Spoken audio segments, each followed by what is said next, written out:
This video is sponsored by my Patreons. More on that at the end of the video.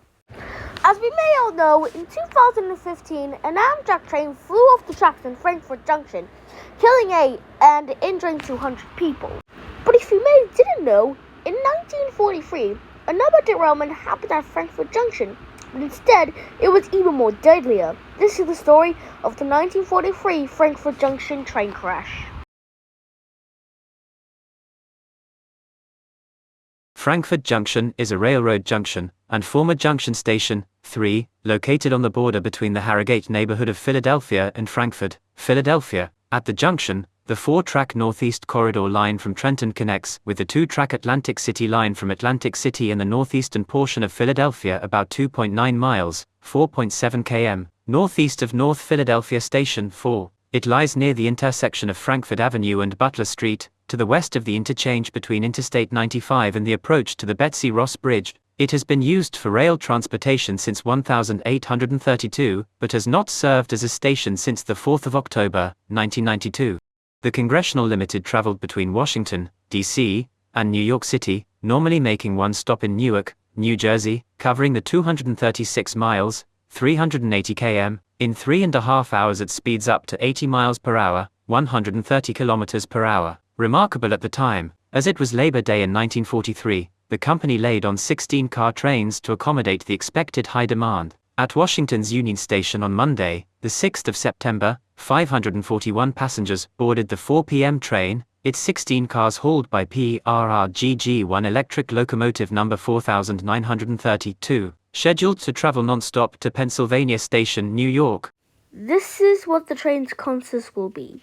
PRR 4930, Class GG1, PRR 4706 coach, PRR 3854 coach, PRR 3940 coach, PRR 3751 coach, PRR 3971 coach, PRR 3861 coach, PRR 1860 coach, PRR 3941 coach, PRR 8023 lunch counter, kitchen car, PRR 8024 dining room car, Quaker Valley Pullman parlor car, Susan B. Anthony Pullman parlor car, Bayhead Pullman parlor car, Richard Henry Lee Pullman parlor car, Willow River Pullman sleeping car, Alexander Hamilton parlor lounge car. Everything appeared in order as the train passed through North Philadelphia Station ahead of schedule and slowed its speed, but shortly afterward, as it passed a rail yard, workers noticed flames coming from a journal box, a hot box, on one of the cars and rang the next signal tower at Frankford Junction. But the call came too late,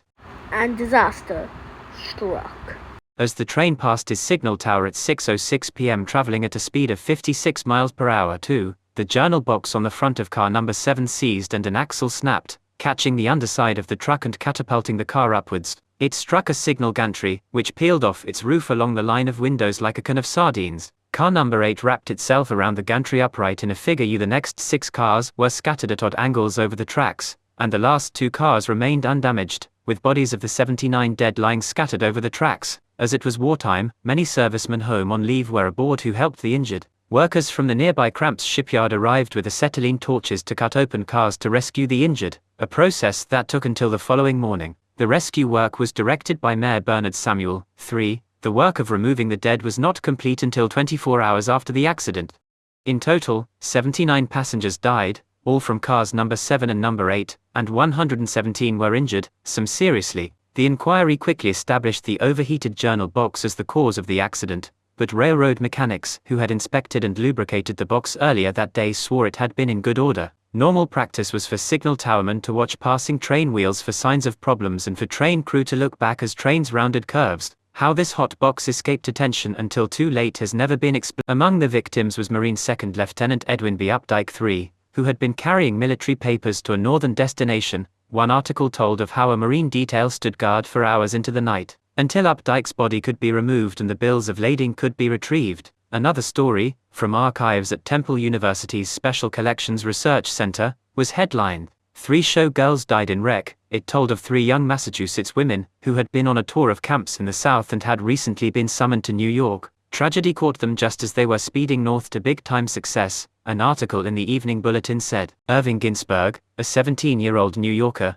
died a week after the crash, according to a story headlined 80th Victim Dies. Morris Borden, 49, a Brooklyn, NY, postal clerk, traveled to Philadelphia seeking his wife and 2 children. He found the bodies of his wife, Grace, 42, and their son, Stephen, 7, then told officials he had hopes that his daughter, Irma, 14, was still alive, but he learned that she had died too. Back in Brooklyn the following day, an overheated axle at the front of the 7th car caused the accident. There were more than 500 people on the train. World War II was still going on, and many of the riders were soldiers on leave for the holiday weekend. The Times reported that train was the celebrated Congressional Limited, long known as Pennsylvania's fastest train. It had left D.C. at 4 p.m. and was slated to arrive at Penn Station in New York at 7:35. A hot box is the term used when an axle bearing overheats on a piece of railway rolling stock. 1. The term is derived from the journal bearing trucks used before the mid-20th century. The axle bearings were housed in a box that used oil-soaked rags or cotton,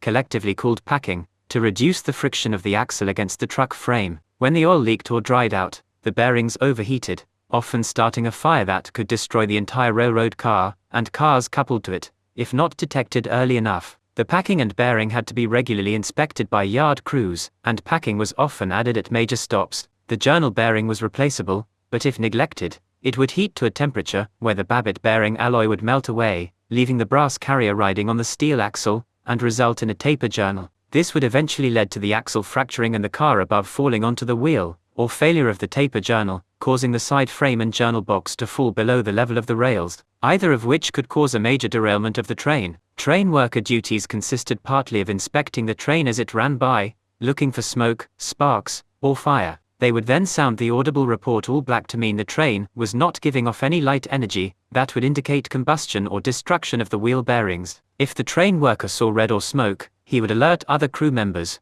or else make an emergency stop to the train to prevent further damage. When this type of axle box was used, any diesel exhaust smells had to be tracked to their source, as a hot box sometimes smells similar. Most of the larger railroads used defect detectors to scan passing trains for hot box conditions. Some of these detectors also have automated mileposts, which send an automated radio signal to the train crew listing the train number, track number, number of axles on the train and train speed. Modern ball, roller or tapered bearings can also overheat, but the likelihood of a roller bearing overheating is usually far smaller than with journal bearings. When modern bearings do fail, the balls or rollers and their races fail, generating heat which can ignite fires or be the ignition source of a dust explosion in grain, coal, sawdust, etc.